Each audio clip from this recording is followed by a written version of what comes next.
excellent episode. You know, Tim and I believe Jackson both talked about being players, and it's an interesting topic because there are so many casts on how to GM and how to GM and how to GM. But being a player, I mean, without the players, you know, you're GMing to nobody. So it's interesting, and I look forward to hearing what you have to say about it. And I look forward to listening to you discover new things as you go along. It's fascinating, right? You can kind of think of new things, and I would love to hear some of your characters. I know we've heard some of your funny voices, but I would also like to hear some more of your characters talking, if that's possible. If you could work that in, that would be really cool. Have a good weekend. Happy summer. Happy new season to you.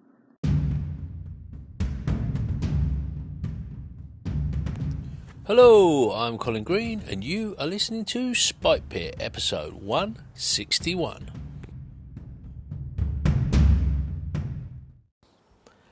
Summer has arrived, folks. Today is the longest day. We've got some season's greetings from Ivy, the happy Whisk. It seems she's brought the sun with her. It's a glorious day here in the UK. I'm finished gardening. I'm chilling out. Going to get some recording done. And thanks for the call in, Ivy. Made some great points. Yeah, this is not a new subject, but an under-discussed subject, I feel. And I want to take a really personal approach to it. Don't really want to bash players. I want to talk about how I'm going to try and improve things. I don't know how much I'm going to go into the nitty-gritty of my characters, because it's almost a bit of a sore point amongst RPG players talking about your own characters. But maybe I could throw in a few voices now and then. Although I'm not a massive one for doing voices at the table, but as you've probably guessed, it has been known. Now, in this episode, I put a call out to the anchorites, and boy have they answered it. We've got some great call-ins. We hear from GMs who have run games for me, games I've played in,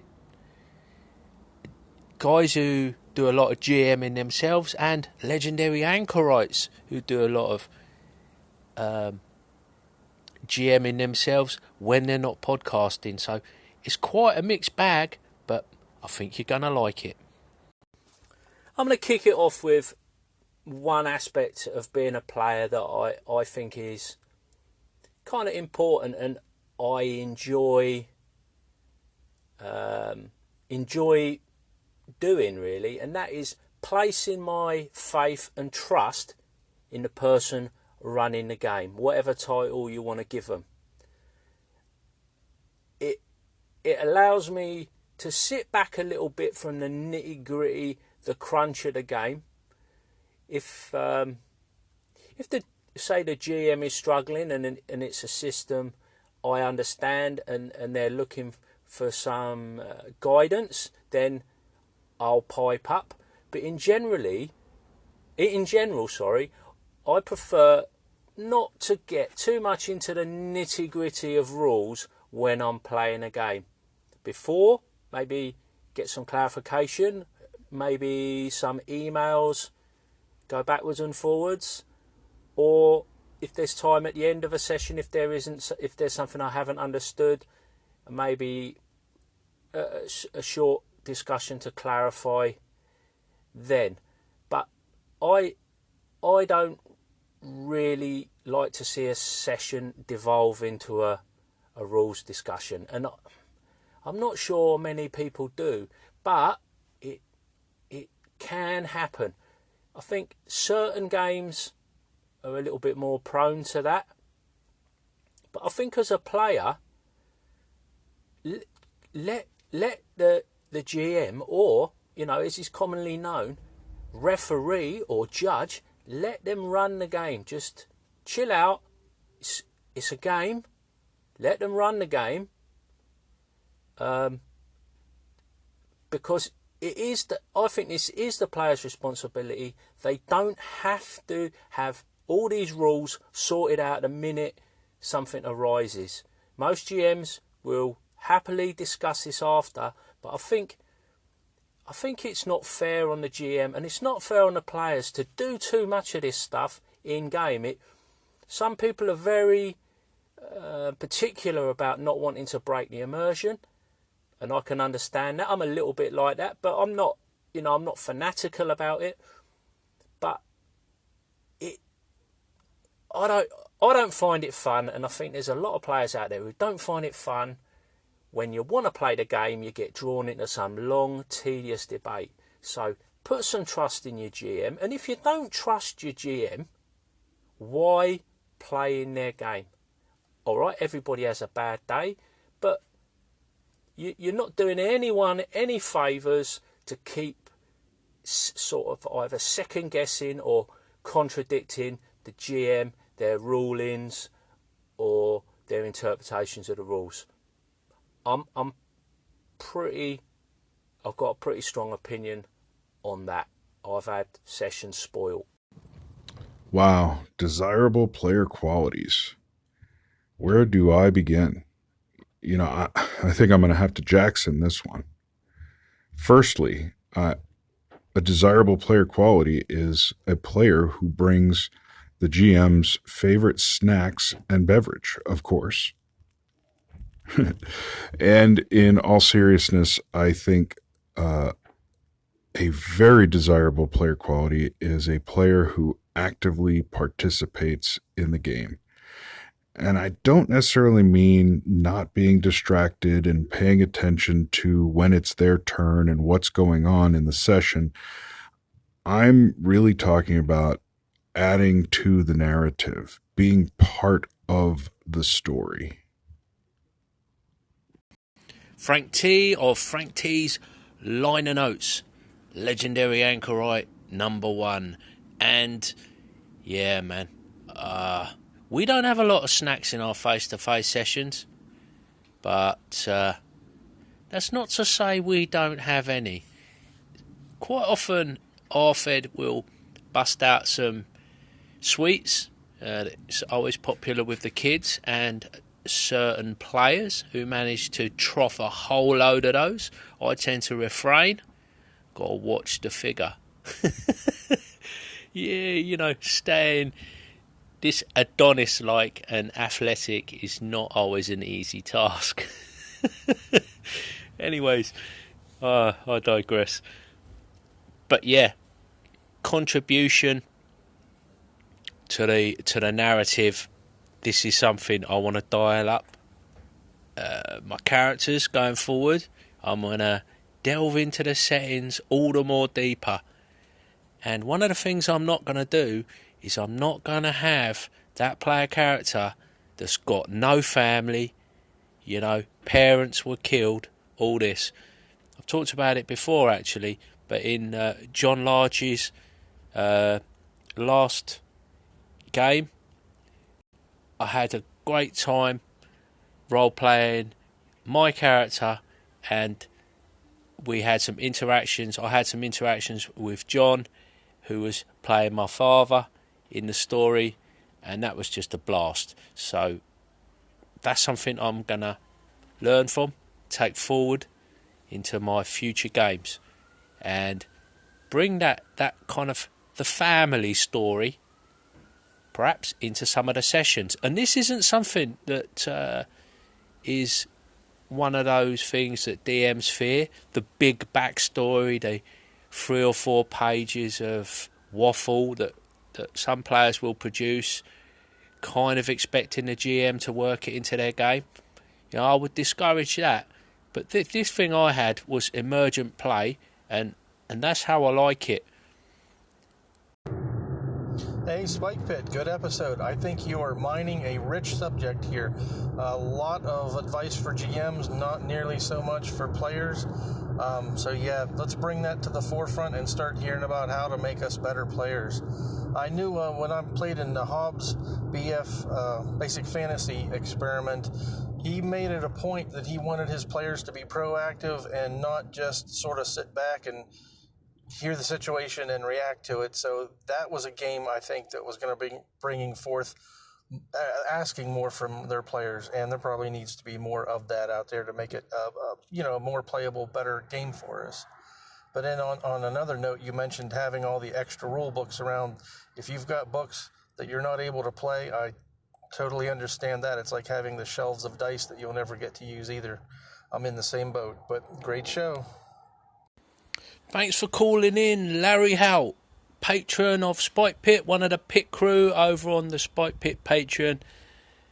Calling in. He's a regular caller, is Larry, and that's what I want to encourage.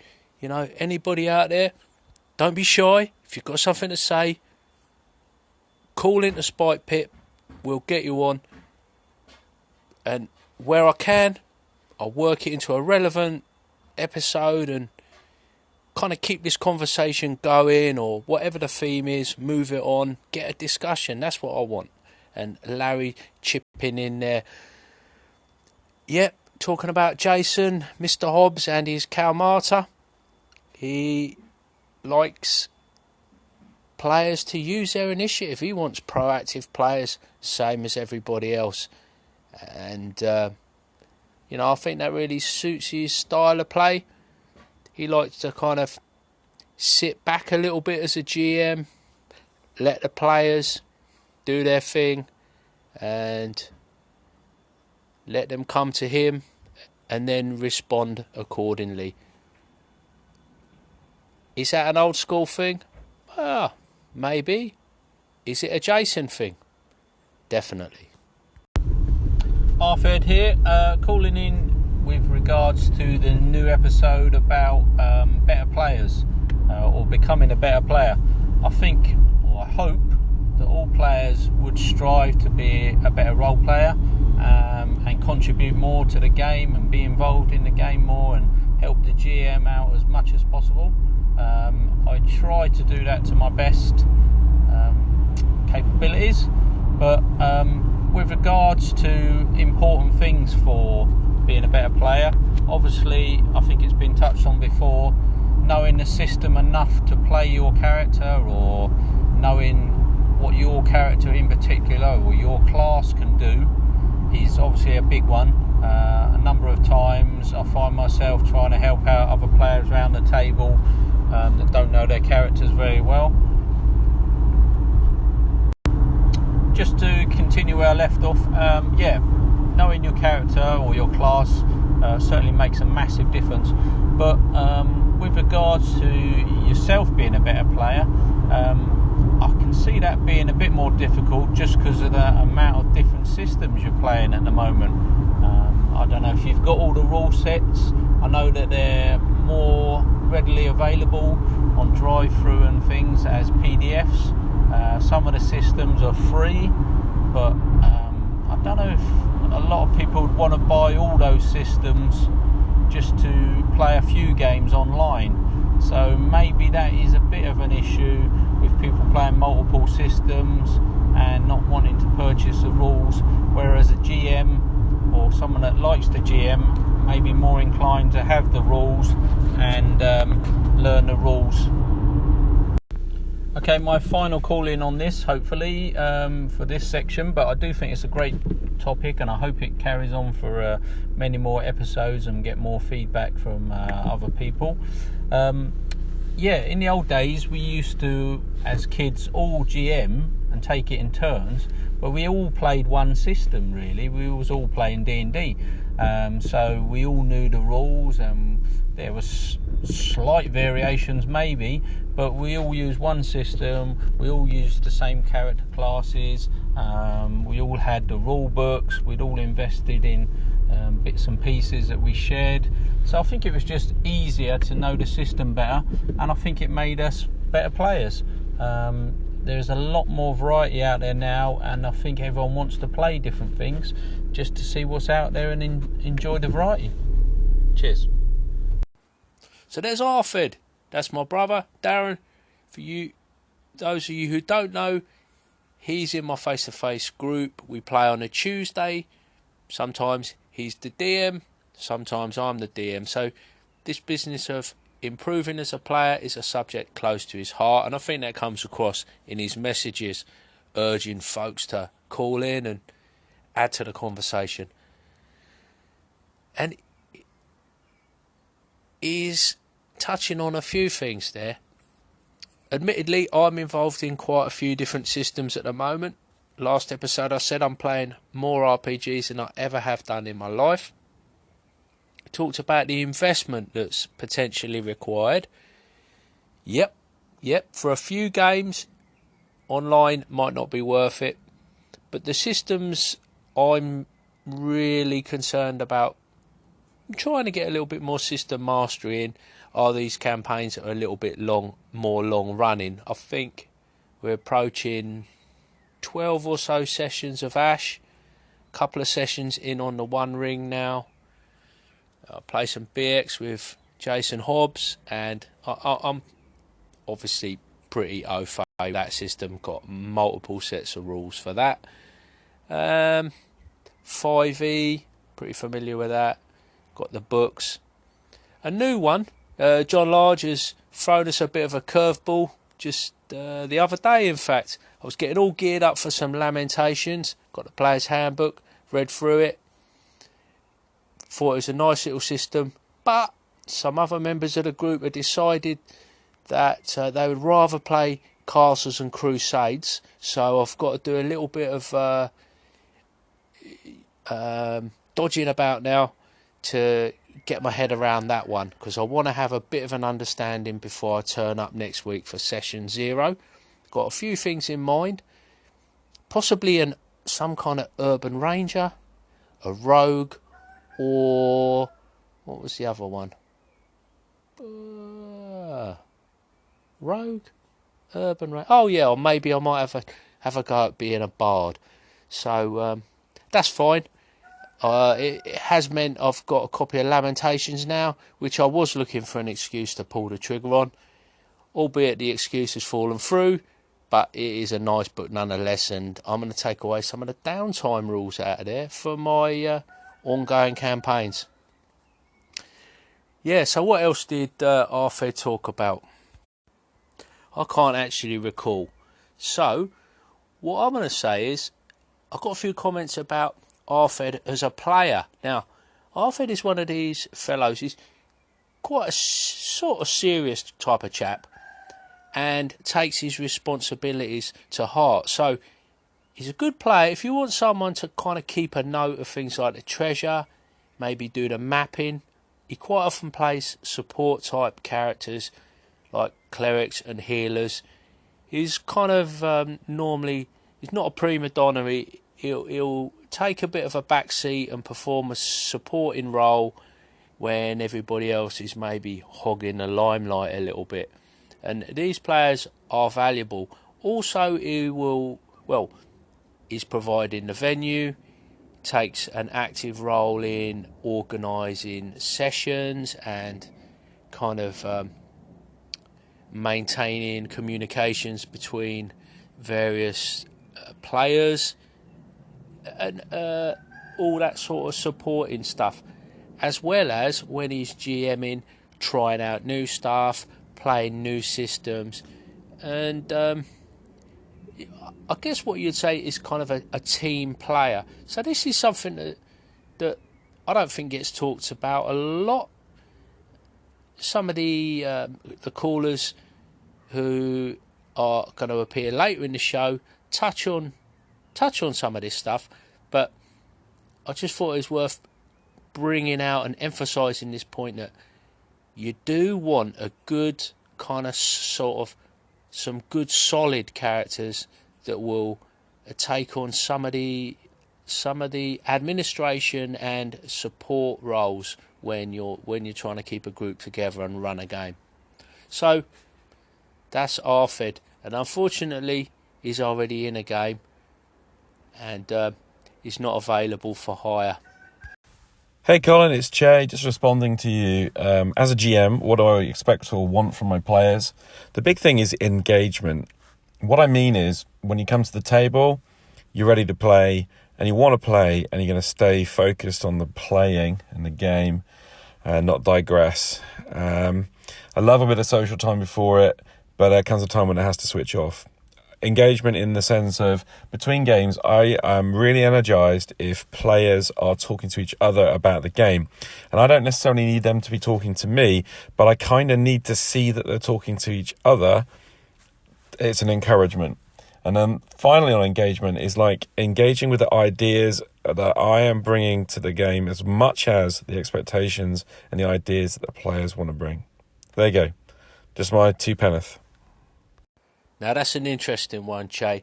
I don't know about you folks that listening, but I hear a man there, Che Webster from Roleplay Rescue. He puts a lot of effort into his campaigns, lots of prep, lots of thought and consideration.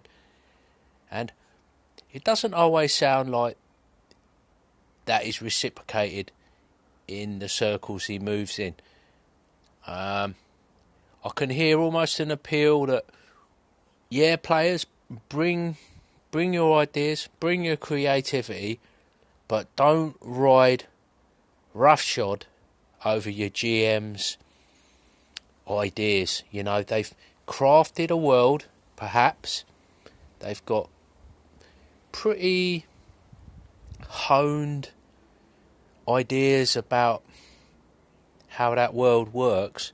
Don't then come in with your gonzo nonsense that's just gonna really upset the apple cart for no good reason. Okay, sometimes it's funny, but some games and some GMs, you just got to really think about the tone. Well, that's how I see it. It doesn't always matter. But, for example, Shay, if you listen to Roleplay Rescue, he's working on this pretty big idea of a multi-genre campaign where maybe the hub is this kind of mega dungeon that could almost take you anywhere. He's given it a special name that I thought might come to me as I was recording, but alas, it eludes me. But yeah, he's putting so much into it, and then if you come in and just ride roughshod over that, say, see, Shay's the type of guy I imagine if you're going to play in one of his games, you'll probably get some sort of a breakdown of like some PDF through an email that'll be like a player primer, giving you the basics of the setting. If he doesn't do a session 0, maybe there'll be some guidance for character generation, stuff like that, and he's going to really kind of lay out some of his sort of tentative expectations. And I know that there will be people that will come along and just mess it all up. I've seen it, and sometimes it can be quite simple things, just like some dumb name. I mean, names can really make or break something. If you're playing, say, Middle Earth, quite a serious kind of a Middle Earth based game, and you come up with Bernie the Bolt, you know, that's your character, you know, Bernie the Bolt, or Bob, just Bob. I mean, just don't, you know, I wouldn't do that. So this is why I'm going to strive to make sure when I'm getting into a game that I understand what the GM is aiming for. Because if I can get aligned with that, that's got to make a better game for everybody concerned. Hey Colin, just listening to this episode about being a player, and you're totally right. We spend way more time thinking about GMing games and yada yada yada. So here's my 2 tips on being a good player. 1, buy dice that only have the highest number on them. 2, be a yes man. And I mean, if the DM suggests something, hey, you guys should go and fight this lick that's been, you know, all over the countryside and shit. Absolutely, let's go frickin' do this. So yeah, be a yes man. Because I think it moves the story along, keeps the game running. Anyway, that's my 2 cents. I'm going to go back and finish listening to the rest of the episode. You can always rely on Shane Ward for a bit of no-nonsense advice. He's a good lad, is our Shane. And I think he's going to come unstuck with them high dice if he's playing Black Hack. Maybe that was his problem. I played in Black Hat with Shane, and if I recall, I don't think his rolls were too good, because that's a roll under system, and he was probably using his high rolling dice, man. But no, joking aside, being a yes man to the DM. Exactly. What's wrong with that? We've all met the players that just want to mess the game up, derail the game. They get some sort of twisted pleasure out of that. But if you have got a DM or GM that's perhaps got a little bit of a linear plot going on, they like to tell a story, they want to hit some certain plot points and things like that. What's to be gained from derailing it? Seriously, no fun at all. You're just going to put someone who's not comfortable improvising, you're going to force them to have to improvise, force them away with their prepared material. I think it's pretty inexcusable. If you find that funny, well, good luck to you. But I tell you what, if I had players like that,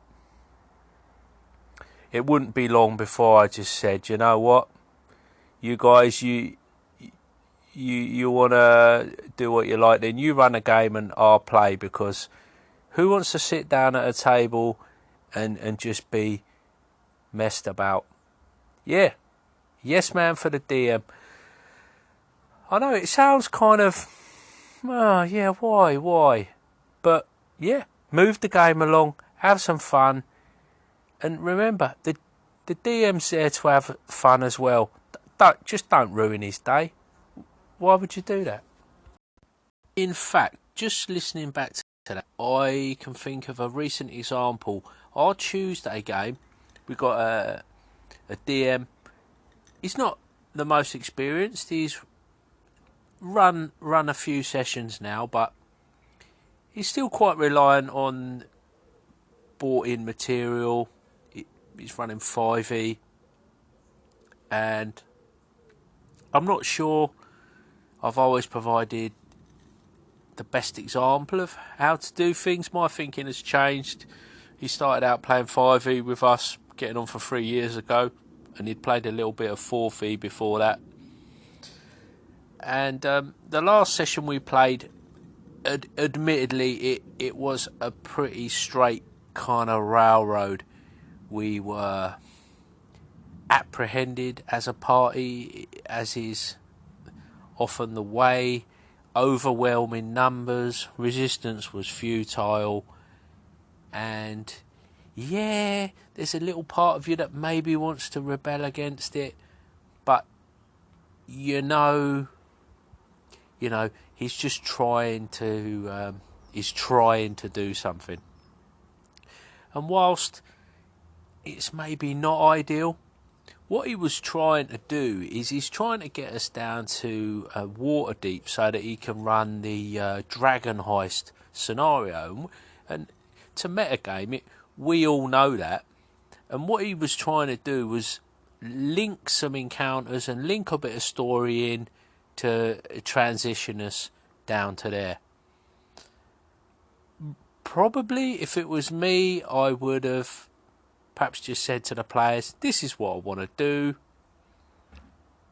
and more or less jumped straight to the adventure in Waterdeep, and not worried too much, kind of hand waved how you got there and stuff.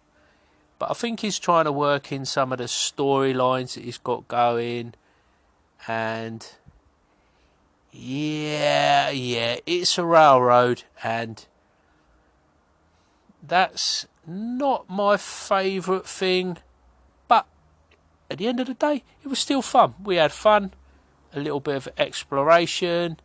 He's a particularly good kind of role player. He's very good with doing his NPCs, and I love to see him do that. He's a very enthusiastic player when you're running a game. He gets into his character, he gets into the story. He's the guy that will jump out of his chair if you like bash your hands down on the table during a tense moment, which is something it's something I love to do. I nearly always bang the table at some point in a session just just to make everybody jump. But yeah, so he's super invested, and he loves his stories and his plots and things like that. So, you know, I can totally forgive a railroad. I can totally understand it. And I don't want to tell the man how to run his game. And I'm not going to get all uppity about, player agency and, I'd rather be in a sandbox. And, because, yeah, I would. But I'm going to let him run his game. That's what he feels he needs to do. And is the other thing he does is he'll tend to sort of like maybe reveal a little bit too much from behind the curtain. He gets a little bit flustered and he's going, oh yeah, I didn't know you was going to get this far. And rather than remaining cool and just maintaining the illusion, he's sort of very honest about what's going on. And bless him.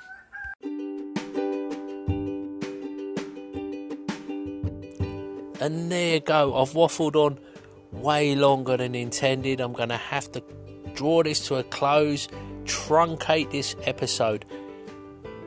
There are call-ins waiting in the wings that I'm going to put over to the next episode to keep this going. Hopefully I'll get some more call-ins adding into the mix, but expect to hear from Arlen Walker, live from Pelham's Waste, and Spencer, aka Free For All, Keep Off the Borderlands. Great call-ins from them guys, but I want to do them justice. And man, this will be getting on for an hour-long episode if I get all these call-ins answered. I do like to respond to the call-ins. In the past, I feel I've glossed over some of my replies and maybe not done the call-ins justice. So that's something else I want to address going forward. So thanks to everybody who's called in, man. I really appreciate it. You've made this, for me, a great episode. That's a personal thing, and I can't put my finger on why, but I've just really enjoyed it. Thanks to my patrons, a number of which have called in and contributed to this episode. Check out Spike Pit on Patreon. I'm trying to get some more content up there, in particular my map, some art, some GMing stuff, and I'm looking to maybe do some player character artwork, so watch that space. Last but not least, I want to say a big thanks to you, the listener, for taking a bit of time out of your day to listen to old Spike Pit. Take it easy, I'll catch you later.